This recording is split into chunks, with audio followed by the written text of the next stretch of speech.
आइए ललन टॉप अड्डे में मुलाकात करिए हमसे और सितारों के संग करिए सत्संग आमने सामने। 18, 19 और 20 नवंबर मेजर ध्यानचंद नेशनल स्टेडियम नई दिल्ली। रजिस्ट्रेशन फ्री है ललन टॉप ऐप पर। नमस्कार, दुनियादारी की एक और मास्टर क्लास में आपका स्वागत है। एक लंबे अंतराल के बाद हम वापस आ गए हैं। मास्टर क्लास के इस एपिसोड में हम बात करेंगे G20 समिट की, जहां पर दुनिया की 60% आबादी रहती है और 80% इकोनॉमिक आउटपुट आता है। G20 की अध्यक्षता और मेज़बानी अगले बरस भारत करेगा। इस बरस का G20 समिट इंडोनेशिया में होना है और देश में इसको लेकर और दुनिया में भी चर्चाएं शुरू हो गई हैं। किसी को कमल से समस्या है तो कोई इस पर बात कर रहा है कि इस तरीके की जो समिट्स हैं उनकी रेलेवेंस क्या है। हमें लगा कि आपके मन में कई प्रश्न होंगे और नहीं है तो होने चाहिए। दीन दुनिया की खबर रखिए, दुनियादारी से वास्ता रखिए, तभी बढ़िया रहता है। तो हमने मास्टर क्लास में इस बार G20 समिट पर बातचीत का फैसला किया और इसके लिए हमने आमंत्रित किया है डॉक्टर स्वस्ति राव को, जो IDSA से जुड़ी हुई है, वहाँ पे एसोसिएट फेलो हैं। डॉक्टर राव, बहुत बहुत स्वागत है एक बार फिर से आपका दुनियादारी में।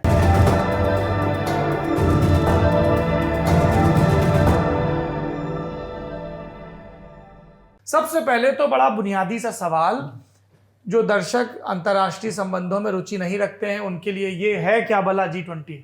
एक G7 होता है, एक तो मतलब कोई भी ग्रुप बना ले, बस एक आगे नंबर डाल दे। ये G2 है, दो लोग खड़े होकर बात कर रहे हैं। बिल्कुल बताइए G20। बिल्कुल। तो पहले तो नॉमेनक्लेचर सौरभ, और धन्यवाद मुझे बुलाने के लिए। कई बार मेरा इत्तेफाक हो चुका है यहाँ मास्टर क्लास में, तो काफ़ी अपनापन सा लगता है यहाँ पे खड़े होकर। तो जी से जो आपने कहा, जी से मुराद डेफिनेटली ग्रुप से ही है, ग्रुप ऑफ 20 कंट्रीज। लेकिन जाहिर है कि दुनिया में तो कई सारे देश हैं, तकरीबन 200 देश हैं, तो उसमें से आखिर इस ग्रुप में ऐसा क्या खास है।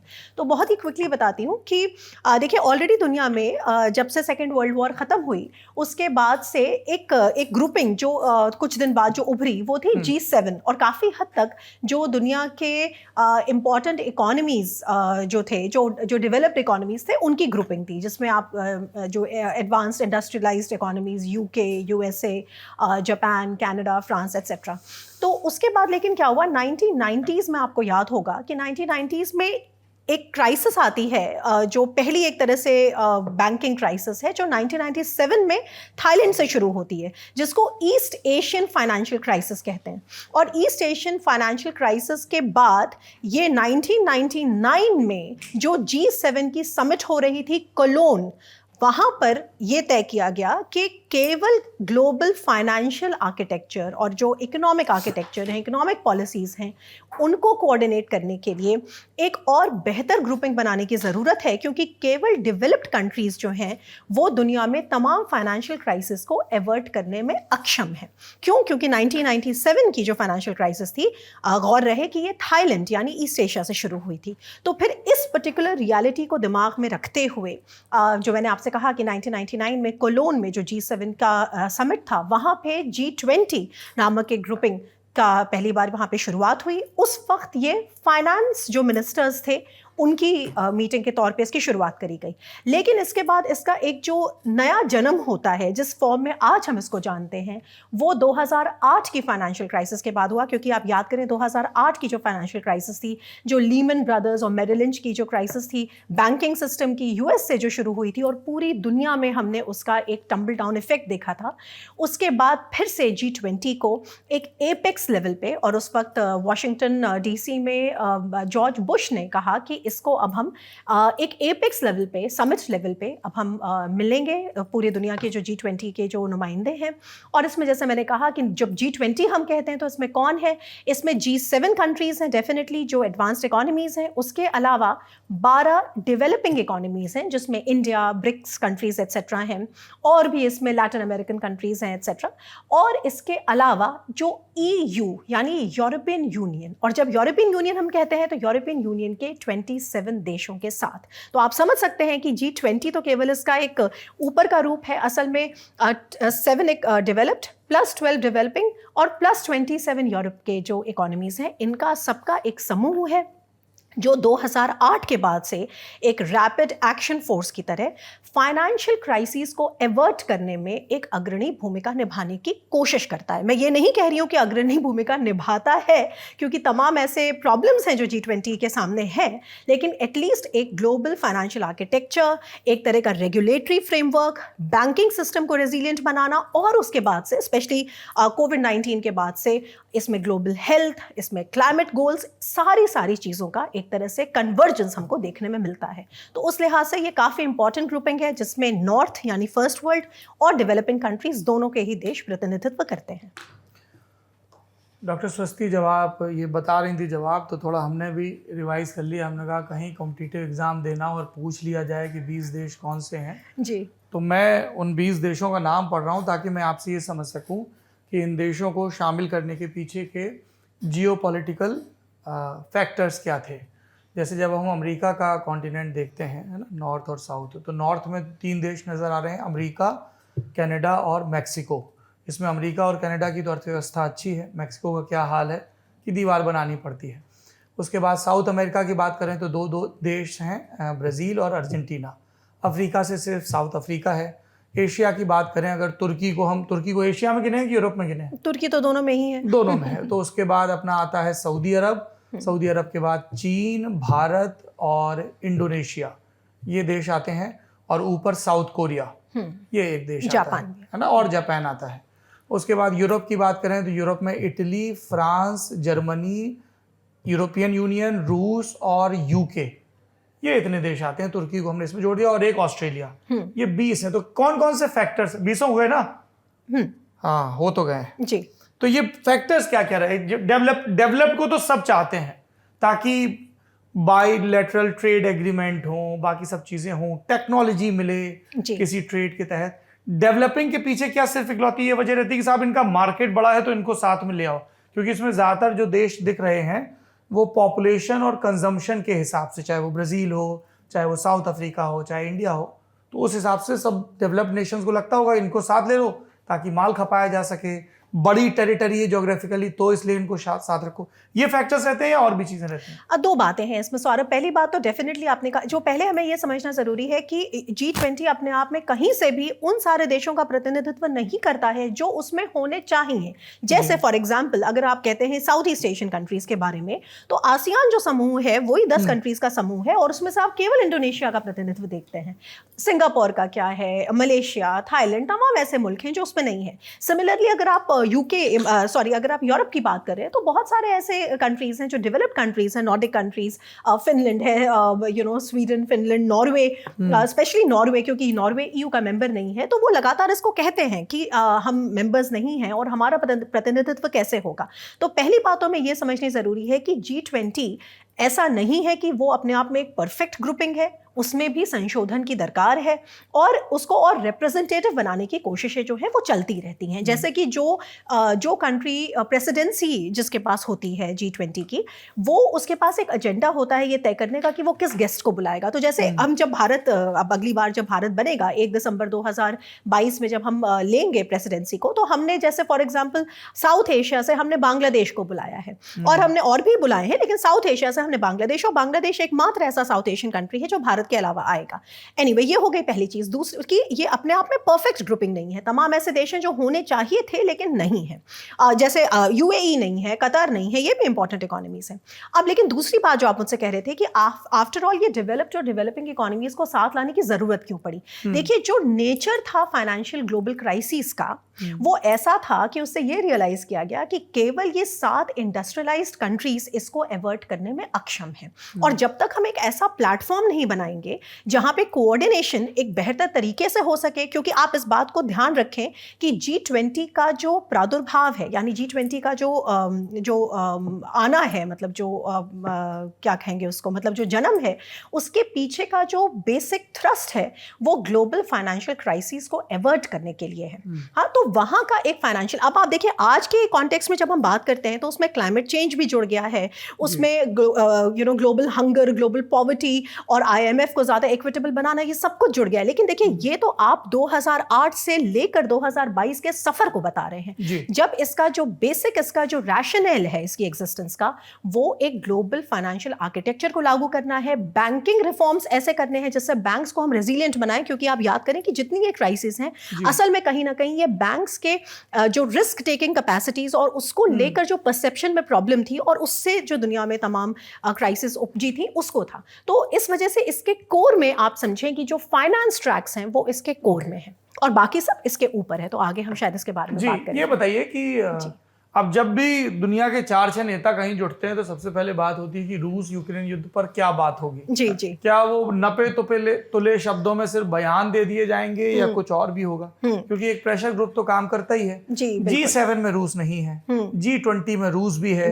और हमारे पास ये भी खबर है कि जो इंडोनेशिया में होने वाली है समिट, उसमें पुतिन नहीं आ रहे हैं, उनके विदेश मंत्री सर्गेई लावरोव आ रहे हैं। तो वहां पे आपको लगता है कि कुछ और वैसे बयान आ जाएंगे, भाई लड़ाई नहीं करो, लड़ाई करना बुरी बात होती है, या उससे ज्यादा भी कुछ कॉन्क्रीट हो सकता है? सौरभ देखिए ये कुछ इस तरह का आप कहें कि ये नेचर है जो इंटरनेशनल ग्रुपिंग्स होते हैं उसका, कि जिनके जिस कारण से उनको बनाया जाता है, बाज़ औक़ात हम देखते हैं कि जब उनकी समिट्स होती हैं तो उन कारणों पर केवल उस पर एक प्योर फोकस जो होना चाहिए उसके बजाय जो ग्लोबल इवेंट्स हैं उनका असर हमको ज़्यादा देखने को मिलता है, और कहीं ना कहीं वो उसके प्रिजनर बन जाते हैं। जैसे अभी तो हम इसमें ज़्यादा इंटरेस्ट इसलिए भी ले रहे हैं क्योंकि भारत अब इस ट्रॉइका का हिस्सा है और 1 दिसंबर को प्रेसिडेंसी लेगा, तो जाहिर है इस वक्त भारत में एक बज़वर्ड है G20। लेकिन अगर मैं आपको याद दिलाऊं 2015 में जब पेरिस अटैक्स हुए थे और 2015 वाली जब G20 समिट हुई थी टर्की में, उस वक्त भी ऐसा ही था। ऐसा लग रहा था कि वहां पे और कोई बात ही नहीं है और केवल पेरिस अटैक्स जो था वो हाईजैक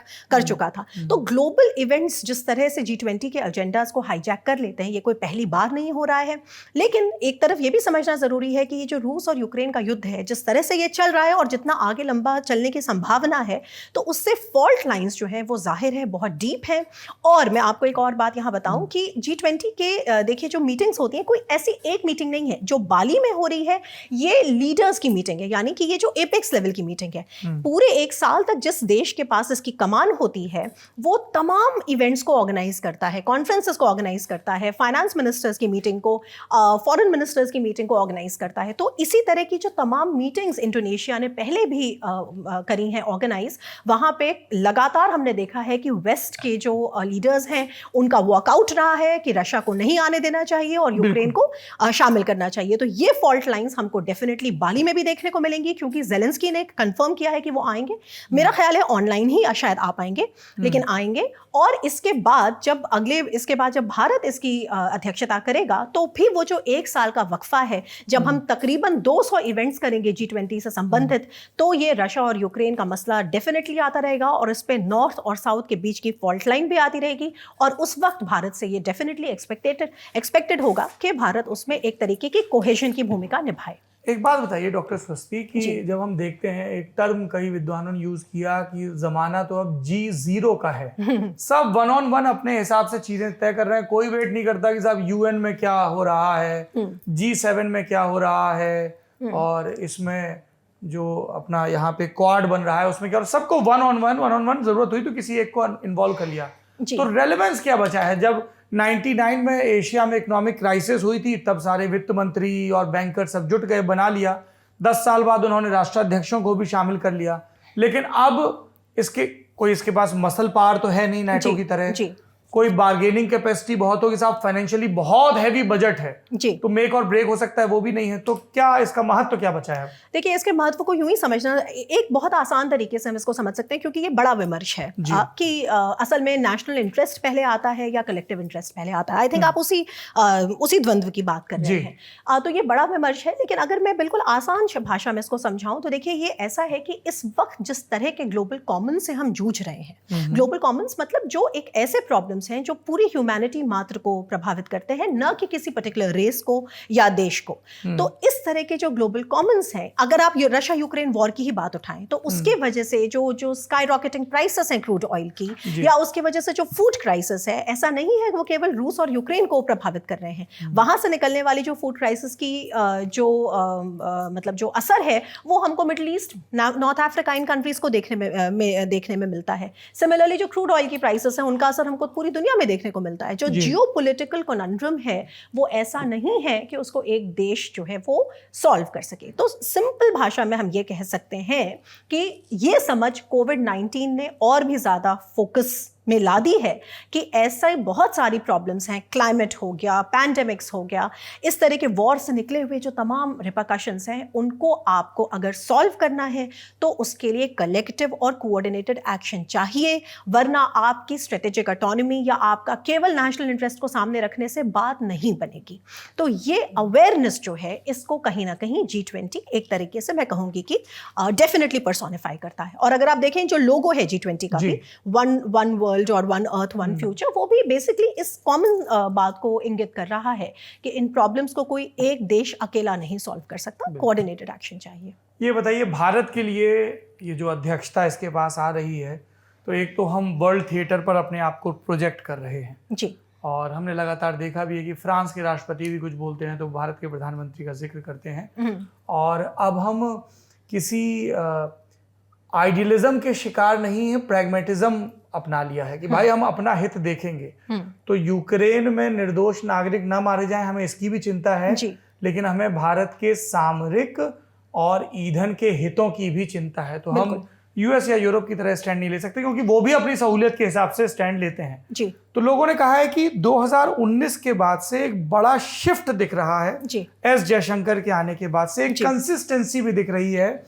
और पिछले कुछ वर्षों में नरेंद्र मोदी के पहले कार्यकाल के दौरान जो कई देशों के साथ, खासतौर पर पड़ोसी देशों के साथ भी संबंध उतने अच्छे नहीं रह गए थे। नेपाल में कुछ इशू हुआ, मलेशिया में कुछ इशू हुआ, राजपक्षे आए तो श्रीलंका में कुछ इशू हुआ, पाकिस्तान के साथ तो कभी सुलह समझौते पर बात आई नहीं। तो ले दे के बस बांग्लादेश से दोस्ती थी और भूटान से थी, चीन से भी टेंशन बढ़ रहा था। लेकिन 19 के बाद से दिख रहा है कि एक पॉलिसी है जिसमें कंटिन्यूटी है, प्रैग्मेटिज्म है और जिसमें हमारे हितों की रक्षा है। चाहे हम अरब कंट्रीज से बात कर रहे हो, अमेरिका, तो हम उन शायद चुनिंदा देशों में जो एक साथ रूस और अमेरिका दोनों को साधे हुए हैं। कहीं से हम S-400 ले रहे हैं तो कहीं से कोई और चीज ले रहे हैं। और इजराइल से भी हमारे और उन देशों में जिसके इजराइल से भी बहुत अच्छे ताल्लुक हैं और अरब मुल्कों के साथ भी बहुत अच्छे ताल्लुक हैं। हालांकि अब वो दोनों भी दोस्ती की कोशिश कर रहे हैं, जैसा आप सब विद्वान ने पहले बताया।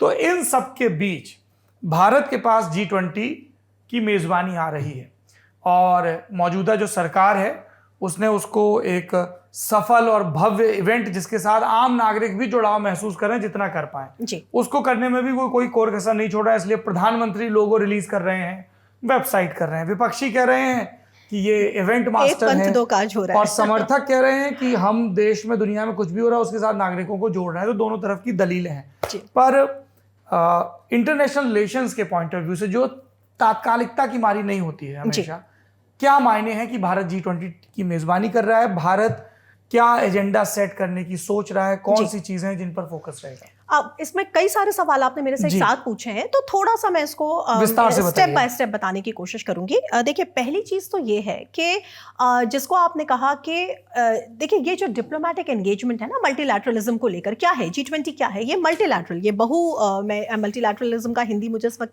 तुरंत नहीं ध्यान में आ रही है कि एग्जैक्टली क्या कहते हैं, लेकिन कई सारे देशों का एक तरह से कमिंग टुगेदर है जिसमें कि वो अपनी नेशनल पॉलिसीज को और जो इंटरेस्ट हैं उनको कोऑर्डिनेट कर सके ग्लोबल बेहतरी के लिए।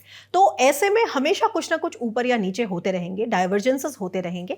एक चीज जो डेफिनेटली मैं कहूंगी कि भारत के डिप्लोमेटिक एंगेजमेंट के पक्ष में गई है वो ये कि हम इस वक्त इस जियोपॉलिटिकल फ्लक्स को अच्छी तरह से समझ रहे हैं कि इस जियोपॉलिटिकल फ्लक्स का मतलब जो ये डायनामिज्म है इस वक्त जहां पे दुनिया तमाम तरह की चीज़ों से गुजर रही है, एक तरफ फाइनेंशियल प्रॉब्लम्स चल रहे हैं, दूसरी तरफ कोविड-19 पैंडेमिक का जो रिकवरी हो रहा था वो एक अनफिनिश्ड प्रोजेक्ट था, उसी बीच में एक नया युद्ध आ गया जो कोई भी नहीं सोचता था कि आएगा। और उसके बाद से इन सारी चीज़ों को लेकर और इसके अलावा जो इन जनरल जो ग्लोबल कॉमन्स हैं जो क्लाइमेट को लेकर इश्यूज हैं, ये सारी चीज़ें एक साथ हैं। इसके साथ साथ दुनिया में हम ये भी देख रहे हैं कि पावर का जो संतुलन है, वो शक्ति का संतुलन कैसे चेंज हो रहा है। एक तरफ अमेरिका उसको पकड़ना चाहता है, दूसरी तरफ बाकी जो रीजन्स हैं वो इमर्ज कर रहे हैं। देखिए, भारत ने इस वक्त एक प्रैग्मेटिज्म के थ्रू ये चीज़ पकड़ी है कि हमारे जो चैलेंजेस हैं वो क्या हैं। हमारे मैरिटाइम चैलेंजेस अलग हैं, जिसके वजह से हम इंडो पैसिफिक और इंडो पैसिफिक को लेकर जो वहाँ पर जो शक्ति का संतुलन है वहाँ पे हम एक केंद्रीय भूमिका में हैं।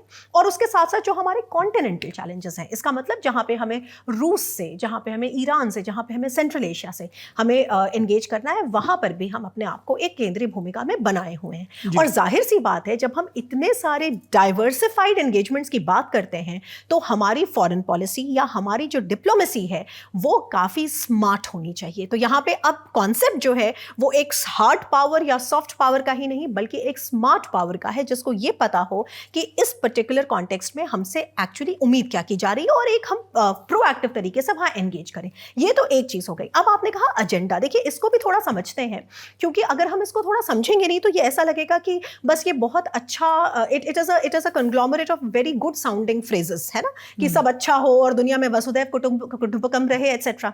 देखिए G20 के सामने अगर आप बाली की समिट को देखें तो आपने कहा ना एजेंडा कैसे तय होता है। देखिए, एजेंडा जो तय होता है उसके पीछे एक कॉन्सेप्ट है G20 में, जिसको हम ट्रॉइका कहते हैं। ट्रॉइका माने 3 देशों का समूह। तो जो देश जिस वक्त प्रेसिडेंसी होल्ड कर रहा होता है, उसके पहले वाला और उसके बाद आने वाला, ये 3 उसको मिला के ट्रॉइका बनाते हैं। और ट्रॉइका का जो कॉमन एजेंडा होता है, यानी कि अगर आप इस वक्त इंडोनेशिया को देखें तो इटली, इंडोनेशिया और भारत एक ट्रॉइका बनाते हैं। लेकिन अगले साल जब भारत के पास प्रेसिडेंसी होगी तो इंडोनेशिया, भारत और उसके बाद ब्राजील फिर ये ट्रॉइका बनाएंगे। ये जो आप ओवरलैप देख रहे हैं, इसके पीछे लॉजिक ये है कि एजेंडा में कंटिन्यूटी बनी रहे और जिस हम डेवलप्ड और डेवलपिंग कंट्रीज के डायलॉग की बात कर रहे हैं उसमें भी एक निरंतरता बनी रहे। ऐसा ना हो जाए कि बिल्कुल अलग अलग कंपार्टमेंट्स हो जाए। तो एक ये कॉन्सेप्ट है। अब आपने पूछा कि एजेंडा क्या सेट होगा। देखिए, एजेंडा अगर आप उसके फोकल पॉइंट्स देखें तो एजेंडा बेसिकली 3 एजेंडास हैं। एक एजेंडा है ग्लोबल हेल्थ, एक एजेंडा है ग्लोबल हेल्थ जहां पे कोविड-19 पैंडेमिक और उसके बाद फिर वैक्सीन डिप्लोमेसी और उसके बाद जो ट्रिप्स वेवर है उसको लेकर जो पूरी दुनिया में घमासान है उसकी बात आएगी, जिसको भारत काफ़ी मैं कहूँगी कि काफ़ी मुखर रूप से उसकी डिप्लोमेसी कर रहा है कि ट्रिप्स वेवर्स हमें मिले ताकि हम वैक्सीन्स को लेकर कुछ ही देश केवल उसको कंट्रोल ना करें।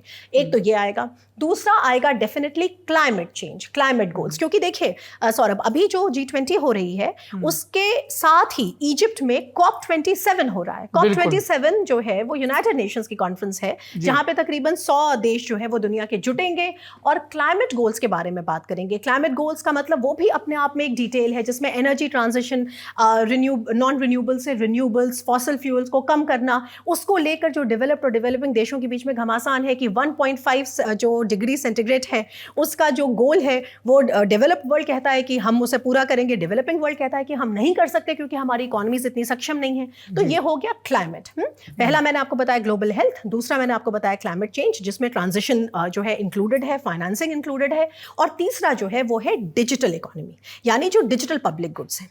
हिंदुस्तान के अगर बारे में आप बात करते हैं तो ये हिंदुस्तान का फोकस रहेगा। लेकिन अब ये फोकस जो है ये आएगा कैसे, तो इसके लिए मैं क्विकली आपको थोड़ा सा बता देती हूँ कि G20 के पास क्या है, तकरीबन 30 ग्रुप्स हैं जिसके जरिए G20 ये सब करता है, जिसमें 12 जो है वो आपके फाइनेंस, जो 8 जो है वो फाइनेंस ट्रैक्स हैं, जो मैंने आपसे शुरू में कहा था कि financial architecture is the major thing, ठीक है। उसके अलावा 12 जो है वो शेरपा आप नाम सुनते होंगे G20 के जो रिप्रेजेंटेटिव्स हैं। इस वक्त अमिताभ कांत हैं, जो श्री अमिताभ कांत हैं, वो हिंदुस्तान से शेरपा है नीति आयोग के।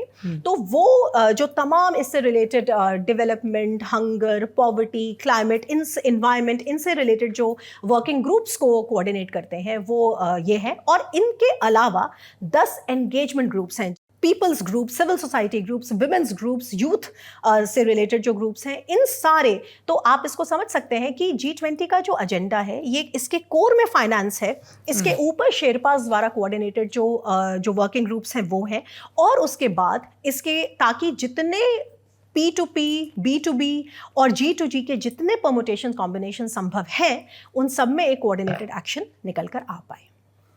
चलिए, इस पर हमारी नज़र बनी रहेगी क्योंकि जब साल भर गतिविधियां होंगी तो अपडेट भी आएंगे। अभी बाली में भी हैं गतिविधियां, अगर जो स्कॉलर्स हैं जिनकी दिलचस्पी है वो इस विषय में और जानना चाहें, ये जो अलग अलग ग्लोबल ऑर्डर्स हैं उनके पीछे की जो वजह हैं, फाइनेंशियल और दूसरे गोल्स को लेकर जो साझेदारियां हैं, तो कौन सी किताबें हैं, पेपर्स हैं या फिर डॉक्यूमेंट्रीज़ हैं जो आप रेकमेंड करेंगे कि लोगों को पढ़ने चाहिए?